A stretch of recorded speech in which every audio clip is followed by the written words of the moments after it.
Hi everyone, नमस्कार। मैं आशा राय, मेरी छोटी सी बगिया में आप सभी का तहे दिल से स्वागत है। आज इस वीडियो में रिलीजियस पेड़ पौधों की जानकारी देने की कोशिश करूंगी जो मैंने अपने बगिया में लगाए हुए हैं। तो वीडियो को अंत तक देखें, पसंद आती है तो लाइक करें, कुछ जिज्ञासा हो तो कमेंट्स करें और बहुत अच्छी लगे तो सब्सक्राइब भी करें। तो चलिए अब मैं आप लोगों को दिखाती हूँ कि धार्मिक दृष्टिकोण से कौन कौन से पौधे मेरे बगिया में हैं। ये आंवले का पौधा है। हालांकि ये बहुत बड़ा पेड़ होता है, लेकिन गमले में होने की वजह से अब ये पौधा ही कहलाएगा और इसकी भी पूजा की जाती है। और ये बेल है और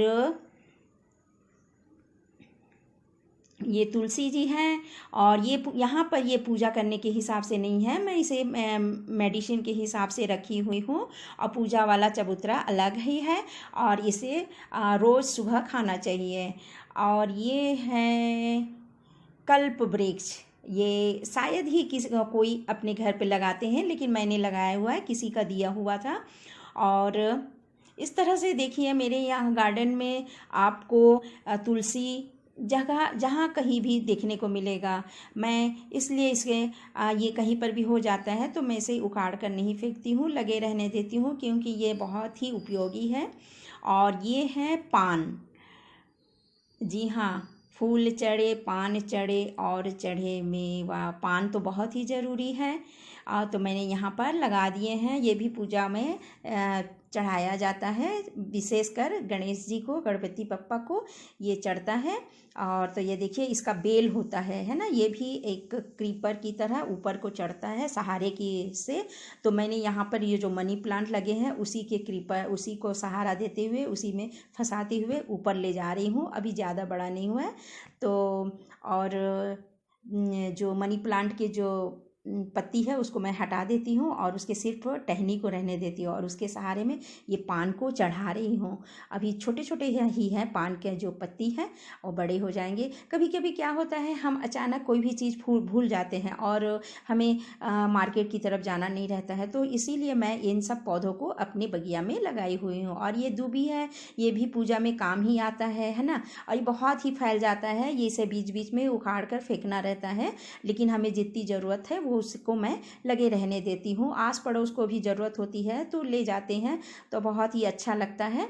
और ये देखिए इसकी इस तरह से ये जड़ को कहीं पर भी आप लगा दो तो आप एक गमले में आसानी से आपको दूबी हमेशा मिलता रहेगा। और ये रहा आम का पेड़। आम को भी मैंने लगाया हुआ है। देखिए बड़ा सा टब है, उसमें लगा दी हूँ क्योंकि हर पूजे पाठ में आम का पत्ती तो लगता ही है, तोरण बनाने के लिए, कलश के लिए, है ना। तो फिर मैंने यहाँ पर लगा दिए हैं और इसको बड़ा होने नहीं देती हूँ। जैसे वो बड़ा हो जाता है तो उसको ऊपर से मैं कटिंग कर देती हूँ तो वो फैल जाते हैं। और देखिए सारी पत्ती को मैं यहाँ पर इकट्ठा की हुई हूँ और उसकी लकड़ी को निकाल दी हूँ, और ये भी हवन करने के काम आ जाएगा हमारा, है ना। इस तरह से मैं इसको कलेक्ट करके आम की लकड़ी को रख लेती हूँ और पत्तियों को ऐसे सूख जाने के बाद उसे विसर्जन कर देती हूँ। ये समी का पौधा है और कहते हैं कि ये भगवान शिव और गणेश जी को बहुत प्रिय है। अगर हम शिव जी को इसकी एक पत्ती भी चढ़ाते हैं तो कहते हैं कि धन की वर्षा होती है और हमें यह शनि के प्रकोप से भी बचाता है। यह बेल का पेड़ है और हालांकि ये मेरे यहाँ तो पौधा ही है, तो ये तो बहुत ही उपयोगी है, सभी को पता है। और ये इसके जो 3 पत्ती का जो समूह रहता है और उस पत्ती को अगर हम शिव जी को चढ़ाते हैं तो बहुत ही पुण्य रहता है। और ये पीपल है और साथ ही साथ मैंने बरगद भी लगाया है। कहते हैं कि ये घर में पीपल और बरगद नहीं लगाया जाता है, लेकिन मैंने लगाया हुआ है। पीपल और बरगद का पेड़ जो है बहुत विशाल रूप लेता है, तो हो सकता है इसीलिए घर के आस पास नहीं लगाना हमारे मान्यता में बनी हुई है। और हमारी जो हिंदू रिवाज में जो भी मान्यताएं हैं वो उसके पीछे तो साइंस ही है, वो अपनी अपनी आस्था है। तो हमने यहाँ पर इसलिए लगाए हैं कि चलो पूजा पाठ घर ही पर हो जाता है, और ये विशाल रूप तो नहीं लेगा क्योंकि गमले में लगा हुआ है। और ये बहुत ही ये कहते हैं कि पीपल का जो पेड़ होता है उसमें से 24 घंटा हमें ऑक्सीजन मिलता है। धार्मिक दृष्टि से महत्वपूर्ण तो है ही, और साथ ही साथ यह बहुत उपयोगी भी है। इसकी लकड़ी ईंधन फर्नीचर के काम आता है, और इसकी टहनी को, ताज़ी टहनी को अगर हम दतुन करें तो दांत बहुत ही मजबूत होते हैं। मसूड़े की सूजन और मुंह की जो दुर्गंध है वो बिल्कुल ख़त्म हो जाती है। शनिवार के दिन शनि के साथ इसकी पूजा भी की जाती है। कहते हैं कि इसी पेड़ के नीचे भगवान बुद्ध को ज्ञान प्राप्त हुआ था, उन्होंने यहीं पर तपस्या की थी, तो इसलिए यह पेड़ बौद्ध मंदिर के आसपास भी लगाया जाता है।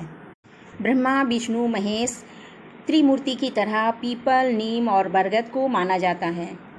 बरगद को शिव के समान मानकर हम पूजते हैं। कोई भी पेड़ पौधा है वो सिर्फ हम धार्मिक दृष्टि से ही हम उसे पूजते हैं, ऐसा नहीं है। उसकी गुणों की वजह से भी हम उसे पूजा जाता है। हमारी हिंदू धर्म में जो भी हम पेड़ पौधों की पूजा पाठ करते हैं उनकी गुणवत्ता को मद्देनज़र रखकर ही हम उसकी गुणवत्ता को के कारण ही हम उसे पूजते हैं। कोई भी इंसान हो या कोई भी हो, उसकी गुण विशेष को ही हमें मानी वो देवता तुल्य हो जाता है। सभी पेड़ पौधों का अपना अपना महत्व है। पेड़ पौधों के बिना हमारा जीवन अधूरा है और ना के बराबर है। पेड़ पौधे हैं तो हम हैं, और ये हमारा रियल जीवन साथी है ना।